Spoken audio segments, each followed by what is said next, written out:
अस्सलाम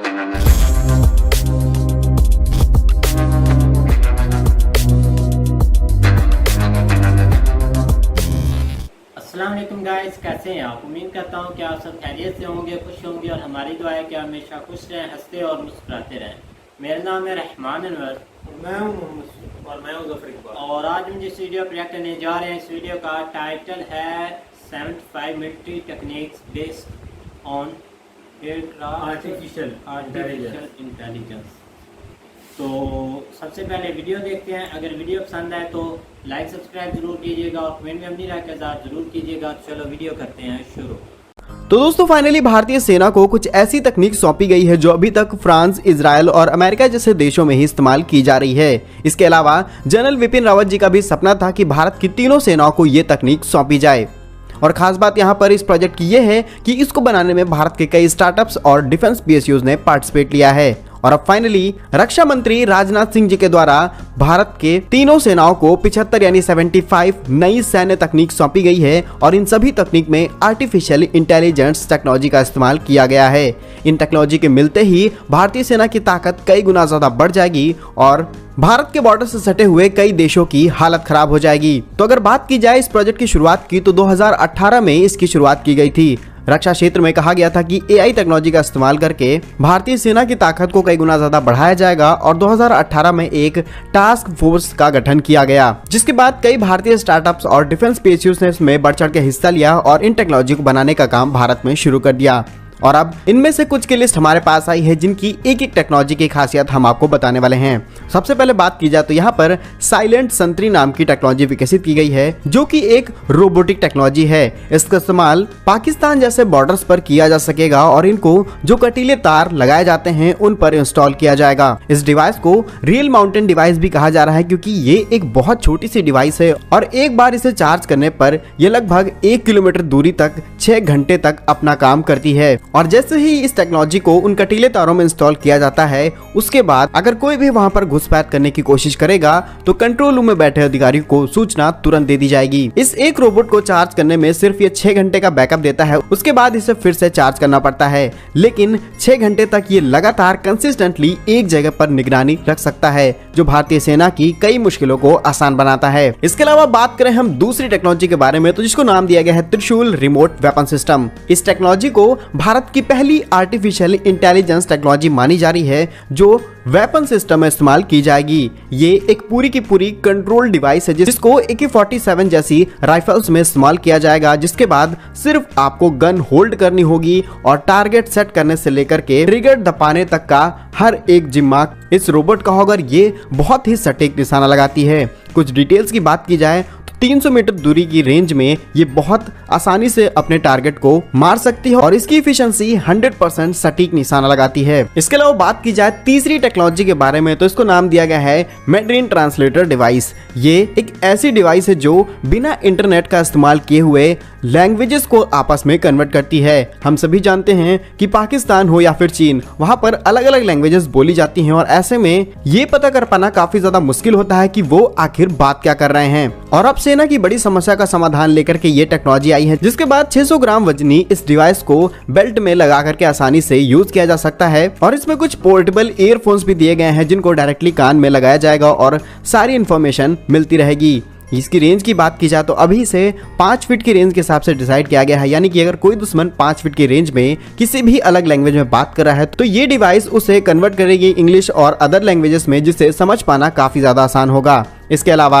इस टेक्नोलॉजी को बनाने का काम किया है भारत के Bengaluru based startup border language assistance की तरफ से। कंपनी का कहना है कि अभी इस पे और ज्यादा अपग्रेड कर रहे हैं और इसको 50 फीट डिस्टेंस तक बनाएंगे, यानी कि 50 फीट की डिस्टेंस में अगर कोई भी दूसरी लैंग्वेज में बात करेगा तो समझने में काफी ज्यादा आसानी होगी। इसके अलावा बात की जाए अगली टेक्नोलॉजी के बारे में तो उसका नाम है स्पेस स्काउट्स। ये एक छोटे से रोबोटिक टेक्नोलॉजी है जहां पर ये लैंड माइंस को बहुत ही आसानी से डिटेक्ट करेगी और दुश्मनों के द्वारा बनाई गई सुरंगों और गड्ढों को पता लगाने में काफी ज्यादा मदद करेगी, जिससे आने वाले खतरे को टाला जा सकता है। इसके अलावा बात की जाए अगली टेक्नोलॉजी की तो ये है SVDS यानी कि स्पीशीज व्हीकल डिटेक्शन सिस्टम। इस सिस्टम का इस्तेमाल काफी समय पहले भारत में किया जाना चाहिए था। अगर ये भारत में होता तो पुलवामा जैसा अटैक कभी ना हो पाता। क्योंकि ये एक ऐसी टेक्नोलॉजी है जहां पर किसी भी अननोन व्हीकल के नंबर प्लेट या पर किसी भी व्हीकल के अंदर बहुत सारा गोला बारूद भर के जा रहा है तो ये उसे बहुत आसानी से पता कर सकती है। इसके बाद उस कार को स्कैन करके आरटीओ के डेटा से मैच करेगी, उसके बाद सारी इंफॉर्मेशन आर्मी को मिल जाएगी। तो कुछ ऐसी ही टेक्नोलॉजी का इस्तेमाल करके पुलवामा अटैक को किया गया था। अगर ये टेक्नोलॉजी पहले भारत में होती तो शायद ये अटैक कभी ना होता। और अगली टेक्नोलॉजी की बात की जाए तो यहाँ पर प्रिज्म टेक्नोलॉजी का इस्तेमाल किया जाएगा। ये भारत में आने वाली सबसे ज्यादा एडवांस टेक्नोलॉजी है, क्योंकि इस टेक्नोलॉजी का इस्तेमाल करके रियल टाइम इंटेलिजेंस और मॉनिटरिंग सिस्टम को और ज्यादा अपग्रेड किया जा सकता है। खुले शब्दों में बात की जाए तो अगर किसी भी फोटो या वीडियो को क्लिक किया जाएगा किसी भी डिटेल को लेने के लिए तो इस प्रिज्म टेक्नोलॉजी से इस्तेमाल करके उसकी क्वालिटी को और ज्यादा इंप्रूव किया जा सकता है। इससे चीजों को पता लगाने में काफी ज्यादा मदद मिलेगी। और हम सभी जानते हैं बॉर्डर एरियाज पे बहुत सारा फॉग या फिर डस्ट मौजूद होती है, ऐसे में क्लियर पिक्चर ले पाना काफी ज्यादा क्रिटिकल सिचुएशन होती है। तो ये टेक्नोलॉजी कई किलोमीटर तक की डिस्टेंस में फोटोज को क्लिक करेगी और उनको क्लियर करके डिटेल्स निकालने में काफी ज्यादा मदद करेगी। इसके अलावा कई और नई टेक्नोलॉजीज भारतीय सेना में इस्तेमाल की जाएंगी। ये कुछ हाईलाइट टेक्नोलॉजीज थी जिनका सबसे ज्यादा यूज किया जाएगा।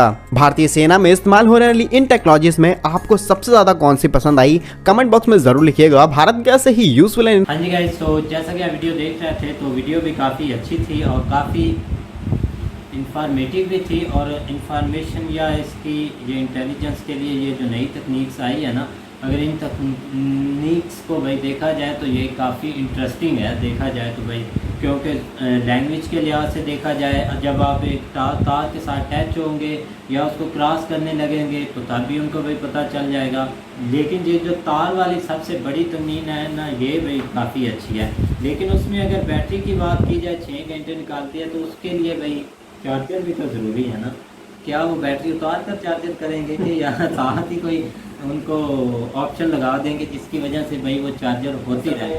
तो जहाँ पे नकलो अमल का सबसे ज़्यादा होता है ना मसलन शायद जी वहाँ पे ये इंस्टॉल की जाएंगी तो ज़ाहिर बात है चार्जिंग तो वहाँ पे लगाएंगे ना साथ। ये तो एक बात का मसला है ना। नहीं पूछा इसलिए कि मैंने कहा शायद फिलॉसफर सेल को पता हो भाई कि सेल से पूछते हैं भैया आप बताएं कि क्या हाल है। बात सुनो ना, जी ये सुनाएं आप भैया। टेक्नोलॉजी जितनी भी यूज कर ले ना जी ये सब बेकार ही होती है। ये बस एक दिल दहलाने वाली बात होती है, क्योंकि किसी को किसी पर बिलीव नहीं होता कि मैं ये मशीनरी आप इधर यूज कर दूं और 6 घंटे आराम से सो जाऊं। भाई वो चाइना से नहीं ना ले रहा है भाई, जहाँ से भी ले रहे हैं, जापान अच्छा। से ले लें, वो अमेरिका से ले लें। अब आप उनको बताएं ना, आप मशीनरी लें और बॉर्डर पर सेट करके 6 घंटे आप सो जाएं, कोई ऐसी बेवकूफ़ी नहीं करेगा। नहीं, बिलीव ही नहीं होता वो तो किसी जस्ट टाइम। एक भाई कोई चीज़ देखने के लिए, ये तो नहीं ना कि भाई फौजी उन्होंने हटा लेनी और वो तकनीक यूज़ करनी है, ऐसा कुछ ज़ाहिर नहीं। बात है, नहीं वो जो वहाँ पे सिक्योरिटी है ना वो भी अलर्ट ही रहनी है। लेकिन ये कि उसका फिर पता चल जाएगा ना कि देखो ना 1 किलोमीटर रेंज थोड़ी नहीं होती LOC के करीब, बिल्कुल भाई, बहुत ज़्यादा रेंज ज़्यादा है। है। आप इसमें आप कह लें कि अगर इससे हाफ भी हो जाए ना रेंज, वो भी बहुत ज़्यादा है, लेकिन फिर भी बहुत है। उसमें जो है ना वो पता चल जाएगा कि कौन सा बंदा जो है ना वो आ रहा है या जा रहा है। बिल्कुल बिल्कुल। लेकिन अगर ये अडॉप्ट होती है तो फिर तो यार बहुत अच्छी चीज़ है। जो भी इन्होंने टेक्नोलॉजीज बताई हैं ये तो अगर जो इंसान एक सोचता है ना किस तरह की चीज़ें होनी चाहिए तो है, तो उसके लिहाज से आगे इम्प्लीमेंट करना वो जो है ना वो तो एक देखा जाए कि आप करते हैं नहीं करते, या इसके ऊपर हो सकता है उनकी वर्किंग जो है ना वो उन्होंने स्टार्ट कर भी दी है, क्योंकि ये 75 है तो उसमें से 5-6 ही उन्होंने अभी बताई हैं। तो मुझे उसके अलावा जो उन्होंने बताई है ना जो इस्तेमाल होगी उसमें लैंग्वेज ट्रांसलेशन में, उसकी थोड़ी सी जो है ना वो टेक्नोलॉजी तो बहुत अच्छी है, लेकिन उसकी रेंज अभी 5 फुट है। ये मुझे नहीं समझ आई, क्योंकि वो किस तरह जो है ना वो आगे जाके करेगी कि 5 फुट का तो बस इतना ही होता है, 5 फुट में कैसे वो पता आगे चल जाएगा। जाकर एक और लगा देंगे। लेकिन ये कि असल में चाहिए तो वो है ना कि उसकी रेंज ज़्यादा हो और उसमें पता चले कि जो है ना वो दूसरी साइड पे जो लैंग्वेज बोली जा रही है उसका क्या हिसाब किताब है, या मे भी उधर से लैंग्वेज जो है ना वो उसको कलेक्ट करके फिर अपने पास से जो है ना उसको जो है ना वो ट्रांसलेटर वो कर सकते हैं। ये हो सकता है कि इसमें ये लेकिन आप भी भाई कोई बताएं। जदीद दौर है, ऐसा हो भी सकता है, क्योंकि आगे लोगों ने भाई अब रोबोटों से काम ले रहे हैं और मशीनरी से काम ले रहे हैं, हाथों से कुछ काम नहीं करते, तो ज़ाहिर बात है जदीद दौर भी आना है, अभी टेक्नोलॉजी बहुत स्ट्रॉन्ग आनी है। हमने तो भाई अभी तक देखी भी नहीं है, ऐसी ऐसी मशीनरी आ भी गई है। बिल्कुल, तो पता कैसे आपको भाई लेकिन जो सुरंगों के अंदर उन्होंने लगाने की बात की है ना, कि वो सुरंगों में भी पता चल जाएगा कि कोई मतलब अंदर खाते कोई जिस तरह पहाड़ी जो होते हैं इलाके, वहाँ पे आके जो है ना वो ज़्यादा सुरंगों के थ्रू आप इधर देखें जो वज़ीरिस्तान वाली साइड या बलूचिस्तान वाली साइड पे इस तरह के सीन बहुत ज़्यादा होते हैं। वो सुरंगों के अंदर ही बैठे होते हैं, निकलते हैं, अपना हमला किया और गायब हो गए।